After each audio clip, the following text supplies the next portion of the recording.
Nagarjuna Sagar MLA ఎవరైతే ఉన్నారో MP ఎవరైతే ఉన్నారో ఈ రోడ్డును వేస్తేనే తస్మా మంచిగా చెప్తున్నా. నేను తల్వార్ తాతగా చెప్తున్నా. నా ప్రజల హస్త కష్టాలు చూసిన ఎందుకను ఒట్టికోడు పోయి అడిగితే కాశోళ్ళ అమ్మాయి డెలివరీ టైం ఉంటే రోడ్డు మీదకి వెళ్ళి తీసుకపోతే అంబులెన్స్ రోడ్ రాడన్నట. ఈ ఊరు పేరు చెప్తే ఆ బుజ్జి రోడ్డు మీద డెలివరీ అయిందట. ఎవడు చెప్పాలరా ఈ బాధ? ఎవరు చెప్పాలంటున్నా? పులిపల్పల మునుగోడు మండలం పులిపల్పల గ్రామం వాళ్ళు గుర్రం పోడుకో ఎక్కడ పెళ్లికి పోయి వస్తుంటే నిన్న ఈ సాయంత్రం ఇక్కడ పడ్డరట. కాళ్ళు రెక్కలు ఇరిగినాయో ఏమైందో వాళ్ళకి ఎవడు చెప్పాలరా? ఎవడు మాట్లాడాలి చెప్పు. ఇది రోడ్ అంటారా? సిగ్గుందా అదరా వనకనా? రోడ్ అంటారా అంటున్నా.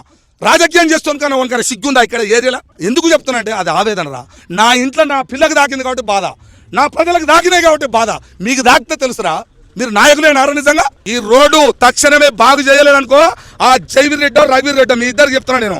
జానారెడ్డి 40 ఏళ్ల రాజకీయ ప్రస్థానంలో 8 సార్లుగా మంత్రి అయ్యిందంటే నువ్వే. అయినా నీ ఏరియా నీ నాగార్జున సాగర్ మొత్తం సర్వే చేసి తిరిగినా నేను.